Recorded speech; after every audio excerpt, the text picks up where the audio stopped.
Once upon a time, somewhere far off in Jersey, you brought me your bullets, and in my distance, I brought you my love and made you mine.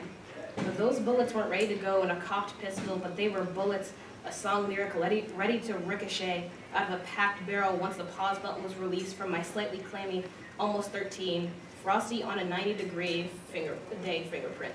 You were my smiles, you were my tears, you were my giggles. I was a valiant soldier in your MC army. But I didn't serve long. The day you turned away, what was left in my chest cavity shattered into lustrous powder, trying to glue itself back together with saliva from a parched tongue. I thought my heart was bulletproof. I thought I'd marched forever in your black parade. You told me we were all going to die, but I never thought it'd be like this. I thought you were immortal. I thought you and I would keep running, and every last naysayer, every last emo hater, and blood-chugging Dracula that shot their neon beams of fire from their guns would miss by a hair. We would keep running, but I can't keep pretending like everything's okay. Let's face it, I'm not okay. I promise you that. I can't run much longer. I don't know if I can forgive you. I don't know you anymore. You aren't the band I fell in love with. You aren't my best friend. You are 4 grown men with better things to do than entertain teenage girls too wacky for their own good. I like you, but I don't love you like I loved you yesterday, because my chest still aches with a ginger throb to a Bob Briar drumbeat. I view your music videos, my eyes meet your overlined ones. Say the words under my breath with limp lips, and those facial piercings and tattoos make you a pretty sweet piece of eye candy. Who am I kidding? I still adore you. I'll be right here when every last strand of your black, white, red, black, curly Ray Toro sort of afro hair has crumbled off of your scalp. When I'm too old to remember each of your names or what instrument you played, I will remember you, my demolition lovers. I will remember us. I will remember MCR, because I will keep running.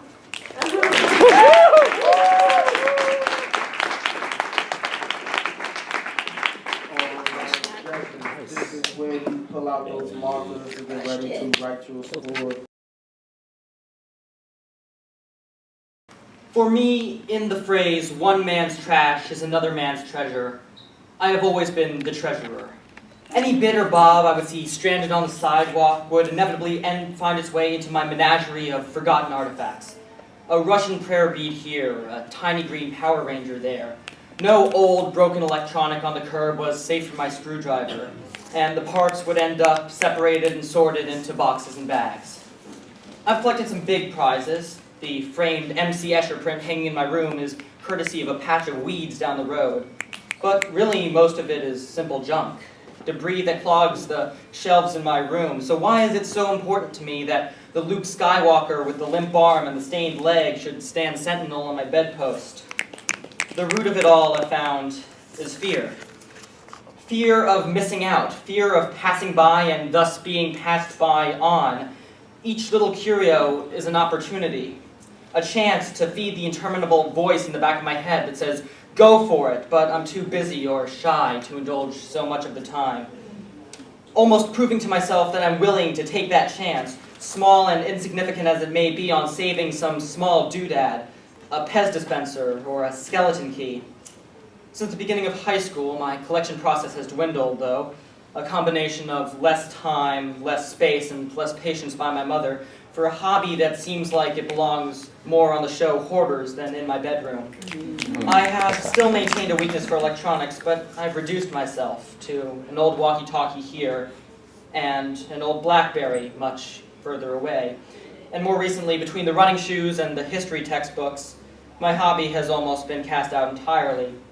I even pedaled past an old brown case on my bike that could have held an electric sander or a tuba, but I just thought, I'll get it later, and passed by. I just thought, no one wants trash on the road. But when I rode my bike back, having almost let it slip my mind, I remembered, and I rode up and down the street searching for it, but it was gone. And for days I kicked myself, furious that I had given up on the power drill or the tire repair kit or whatever it was. And now it was gone for good, and I'd never know what was inside. I'd let infinity slip from my grasp, like every last chance I'd ever missed, like every final word, like every fleeting glance, but the truth of it all, I've realized, is that I have a million more chances to get it right. The road stretches far enough out ahead that there's another brown case for me, and my time is long enough that if I didn't say hello or goodbye or I'm sorry or I love you, I can say it again and again and again and again. I don't need to fear what I might miss now, because there will always be another rainbow golf ball or plastic pirate rubber ducky. Life is a one-time deal, but that doesn't mean I must dwell on it. It means I must move on to what's next. I might have missed many chances, but I can take one when I'm ready, when I'm not too busy and not too shy. I don't need junk to reassure me of what I already know, and I think it's time to kick them to the curb for someone who still has a while to go before they realize what I've realized.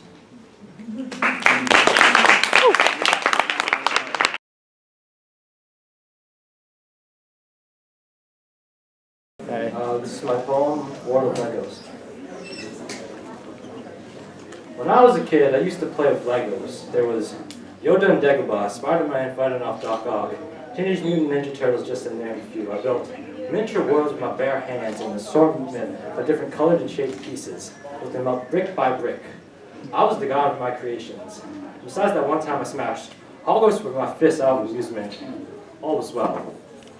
As I grew older, I stopped playing with Legos, stopped playing God in my miniature world, and started stepping more and more into the real world. A world that doesn't deal so well with different colors and shapes.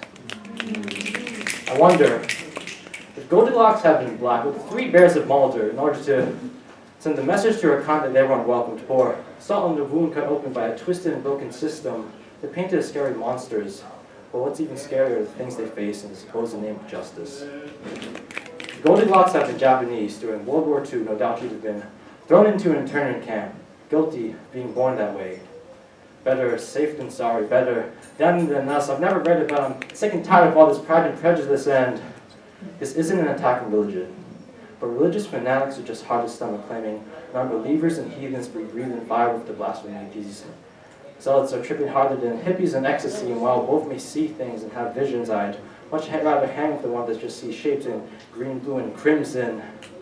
The only fags meant to face the flames are held between fingertips and contain nicotine. When preachers condemn others to hell, begin to question, who's really the abomination? So tell me how. Hands up in the air means shoot me. Tell me how chokeholds don't kill people. No, the real killer is obesity. Tell me how a menace to society comes in the form of a cable of a hoodie, Skittles in Arizona, iced tea. Tell me how married men who just want to marry men have only poisoned the community. Tell me how it was better back in the good old days when voters had to look a certain way, when everything was A-O-K-K-K, when uppity nuisances were taken care of with road nooses, when Texas wasn't so full of Mexicans because it isn't as if they were there first. I'm sorry if I seem disgusted, offended by this offensive hatefulness, and I know they say that ignorance is bliss, but if someone's ignorant bliss is ruining the lives of others, then it's not bringing happiness as much as it's making others suffer. It's almost funny how those who claim to see things the clearest are often the most blind. We should acknowledge our differences, but shouldn't let them keep us from being together. We should treat one another like sister and brother. Our struggles may differ, but what remains constant is that we all struggle. Our planet we call home is one big human ghetto. But that's too hard to fathom. Just imagine. We could be a world of Legos. Thank you.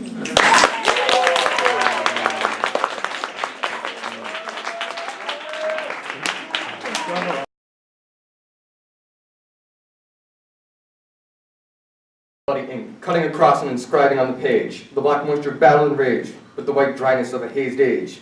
This feather pen was fighting to create, relate, and state its worth to all around. The feather pen was the manifestation of thought and what was to be, but the parchment could not allow it, because the parchment could see. That in every fantasy that the pen could possibly hypothesize and work to, that the work should and would end a fake paradisium, unreal conundrum. The reality of the impossibility brought the parchment to learn that it must stain the ground with the absence of script and be descript, illustrating the lack of trees, trunks, branching leaves and blossoms, showing that that world was all dirt, rock, molten and dead. The pen tried to fight back. Great peaks, wreaking havoc on the sky in front line, towering mountains, great landscapes, deep oceans, and bedazzling spires. Serendipitously, the parchment turned one flip, much too quick for the pen.